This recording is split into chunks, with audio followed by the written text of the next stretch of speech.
Hi guys, welcome to my channel, Caffeine Queen Crafts. My name is Sarah and we are doing my first ever how-to video tonight. Now, this how-to video might be a little bit different than other how-to videos you've seen. I will be talking kind of like maybe you don't know some diamond painting vernacular, but I'm not like going over in depth the basics of how to diamond paint, so. Sorry, that's my little one. I just rescued Misa the cat from the nursery, so there's some squeaking going on from both of them. Anyway, so tonight we're going over how to get through how to get through color blocking when you hate color blocking. So if you are new to diamond painting and you don't know what color blocking is where you have the same color in a large section. Sorry, this is Miso showing her gratitude for being rescued from the nursery. Miso. I know, Miso. So color blocking. Good examples of color blocking. This kit that I have in front of me right now is Keep It Trashy from the Unwell collection at Fallon Gems. I believe it is by Mia at Roseberry Sunset. I will link it down below. And if you look, color blocking would be like this background. It's all the same color and it covers most of the canvas in a massive section. There's also like color blocking in this hat. Whereas confetti is where there is more changes in a small space. So like in the face of the skeleton. That's a good example of confetti. Now, whether you can prefer confetti or color blocking, it is completely personal preference. There is no right or wrong answer. Some people like color blocking all the way. Some people, like myself, prefer wall-to-wall confetti. However, sometimes the art that we like does not always translate to what we prefer to diamond paint. And in this case, I have a couple kits in my stash that have a massive amount of color blocking in them, like this one, that I'm doing for one reason or another. I like the art, I want to give it to someone as gifts, what have you. So if you are like me, and you prefer color blocking, or if you are new to diamond painting and just want good strategies on how to color block, this is what I have found to be the most mentally engaging way to do color blocking. Now, as you can tell from the fact that I don't like color blocking, I don't do it very often. I am not an expert. I am gonna tag in this video Elisa at Mink Arts and Craft. Her channel is phenomenal and she does a ton of color blocking, unlike me. But if you're like me and you're like, oh my God, I want to just get through this color blocking in a way that, you know, is at least somewhat enjoyable to me, we're gonna go over that today. All right, so like I said, this is Keep It Trashy from Fallon Gems. It is a round. It is 40 centimeters by 40 centimeters. And we are going to be doing this background color here first, as soon as Miso moves. I know little Miso is a bad baby.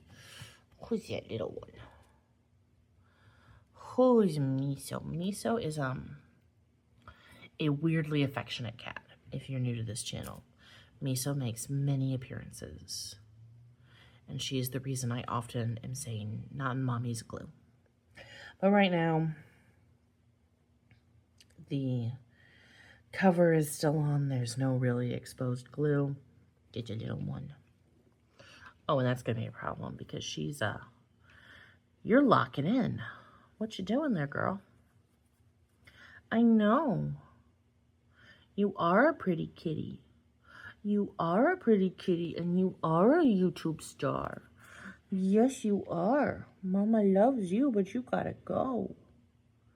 I'm too permissive with you. Oh, but you're slow blinking at me. And that means you love me. Okay, little scritches, little scritches. As you can tell, I'm a very strict disciplinarian with my cat. This is Miso. She's a baby. She's a baby. Miso, if you don't know, I don't know if I've talked about it. We call Miso a sweet summer child in this house, which, yes, is a Game of Thrones reference. We call her that because even though she's technically a rescue, she was born at the Humane Society. Her mother was rescued while pregnant. And the worst thing that ever happened to Miso is I had a baby, and I brought home the baby, and she was no longer the absolute center of attention. So Miso is our sweet summer child. Whereas the other cat I have, Sushi, she was a street cat in the Bronx before I moved to the St. Louis area.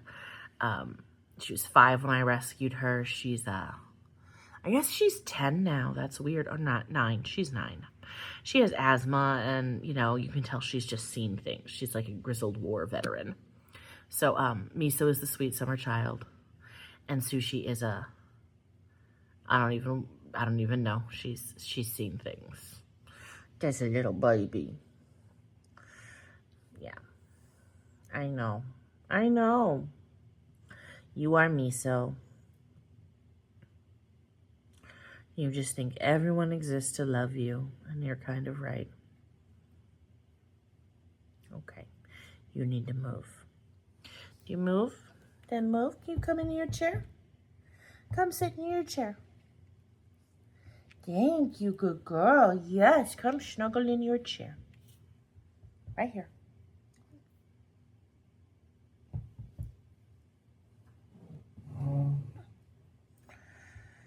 Miso has a chair right next to me that she likes to sit in while I diamond paint. And apparently it's not to her liking tonight.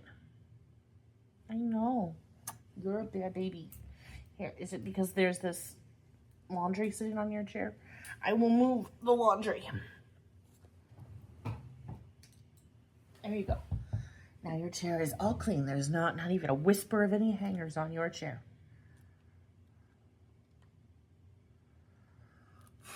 All right. So, the method we're going to be using tonight is what Elisa, who I mentioned her before, her channel, Mink Arts and Crafts, she calls it checkerboarding, multi-placing checkerboarding. So this background color is symbol Z, and it is DMC color 3811. It's a very, very pretty pale blue, and I do love it. Like, I'm not knocking the colors, I'm not knocking the art. It's just that I personally find color blocking very annoying. So I'm still not peeling back the plastic because there is still a cat, like, literally sitting just 1 centimeter off the canvas. But once she moves, what we're going to do is we are going to essentially do a checkerboarding thing. And now if you don't know what checkerboarding is, it's kind of hard for me to demonstrate without the plastic up. But that is where you kind of just make a checkerboard. So if I were checkerboarding, I would put a drill here, here, here, here, here, here, here, here, just going down a diagonal, and then I'd repeat, you know, so that the corners are touching like they would on a chessboard. Now, when you do it with multi-placing, Miso, come over here. Please move. Please, I know what you want me to do, and I'm not going to do it. I'm not peeling back the plastic with you sitting right here. Miso, look. Look. Oh, yeah. Oh, yeah. Yeah, look at that garbage. Look at that garbage. Look at that old piece of plastic. Go get it. Go get the plastic. Go get the plastic. Go get it. Where'd it go? All right. So, now that Miso is attacking the back of a sticker, I'm going to peel this back. All right, so I already have my pen loaded up. I'm probably going to film a whip and chat tomorrow, so we're not going to reload right now. I will link everything I'm using down below. If you use any of the links, I may make a small commission, but you'll pay the same, and you're under no obligation to do so. So, I'm going to go ahead and I'm going to pour some in. I will need more than this to fill in this color, but this is just what we're starting with. And to do multi-placing checkerboard, I'm going to take my multi-placer. This is a 5-placer from Diamond Art Club, so it's got very thin lines on it. I really do appreciate and like that. And what I'm going to do, I'm going to pick up my 5 gems or drills, and I'm going to place them right there.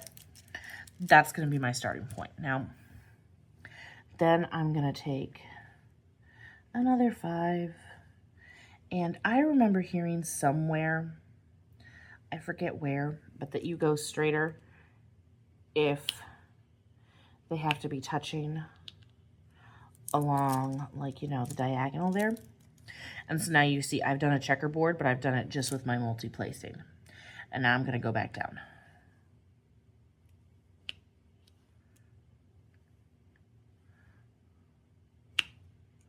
I'm going to do this all the way across.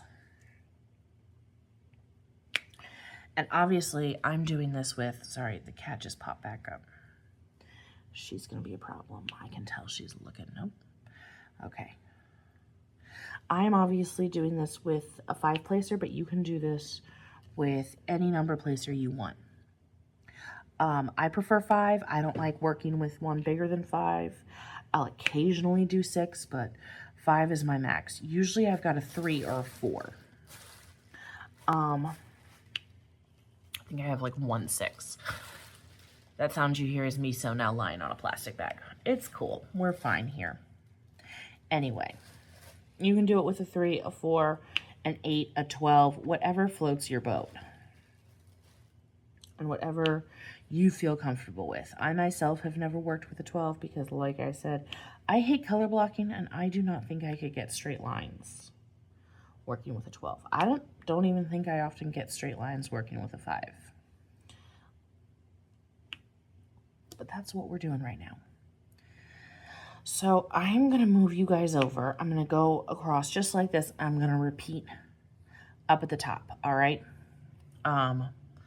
And then I'm going to move you guys over to a time lapse, and after I have finished doing this, I'll stop and I'll show you what I do. Now, this is just a fun thing that I do to keep my brain kind of more occupied with color blocking. If you have another strategy, that is totally fine. This is just what I have found as a confetti lover is my best way to get through color blocking. So I'm going to go ahead and I'm going to put you on a time lapse. I'll keep a rough eye on the time and I'll let you know how long it takes me doing this method to fill in this whole background. All right, but I'll check back in with you in a bit.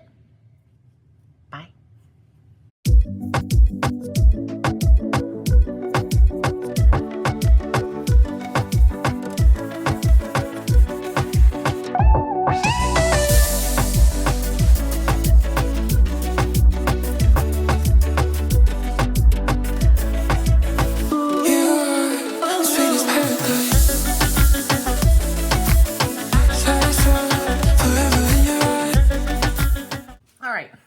It's about 10 minutes later, and I have multi-placed the checkerboard. So I like to do it so that the thing is as consistent as possible, the pattern. So if there's an item in the midst of all of this, I just sort of diamond paint around it, but I keep the typical score. So like see here I only placed 4 instead of going up to 5. That's just something that I do for my own amusement. Again, to kind of break up this color blocking nightmare, for lack of a better term. And this is nothing against the company that made this kit or the art itself. Again, I love both. The process of color blocking is what I take umbrage with. So, in the meantime, it's been about 10 minutes since I started this, and now I'm going to go through and I'm going to fill in. So that's pretty much the same. I just pick up my 5 and I'm going to place them in the middle. And hopefully I placed pretty straight. We'll find out, because this is normally where I start to see some gapping and some problems, because again, I am not an expert, but you don't want to sit here and watch me diamond paint this, so I will go ahead and put you on a time lapse, and again, I'll try to keep an eye on how long it takes for me to fill this all in. Be back in a second.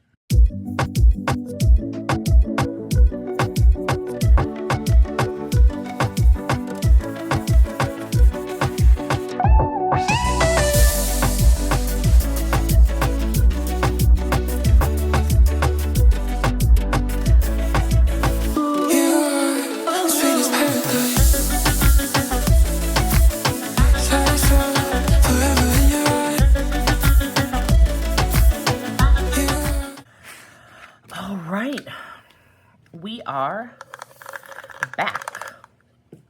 So I have finished that background color. And if you're curious, that took me about another 11-ish minutes. So let's say that's about 20 minutes to do this whole background color. As a confetti lover, that kind of blows my mind. Color blocking goes very quick, confetti very slow. So there is still the color blocking left in the hat, a little bit in this star out here, but the rest of this is kind of confetti. This outlining and in the hat, the detailing on this face, a bit of the shoulder, that's probably going to take me longer. I would estimate that the rest of this is probably going to take me about 40 minutes. So I will go ahead, I'll move us on to a time lapse and we'll see if I am correct. All right, I will touch base when I'm done. Talk to you in a little bit. Bye.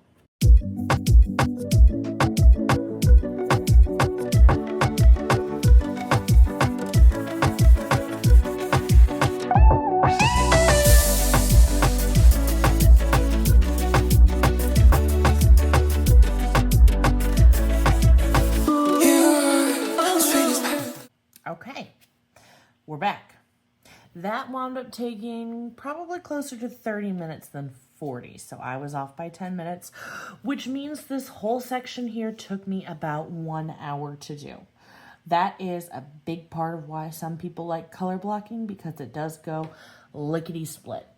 In my 8-hour diamond painting challenge video, we did see like how long it took me to do a super confetti heavy section versus a moderate confetti heavy section versus a color blocking sections, and the time difference was noticeable. So with that being said, I really do appreciate the multi-placing checkerboard system that I am doing for color blocking right now, just because I find it more engaging for my mind. That's my main problem with color blocking personally, is that I find it boring. So having that little something just to kind of keep me engaged mentally is what really helps me out when I have to do a big color blocking section like this. It's still not my favorite thing. I still much prefer doing the confetti. But, you know, sometimes we just have to do something in this craft that we don't always love. So leave a comment down below about how you like to do color blocking. Is this something you want to try? Honestly, this is just my recommendation. Feel free to diamond paint in whatever way makes you happy. This is your craft. If you had a good time, don't forget to like and subscribe. We can hang out again. So with that being said, I hope your caffeine is hitting just right and that your crafting is going super well. Talk to you later.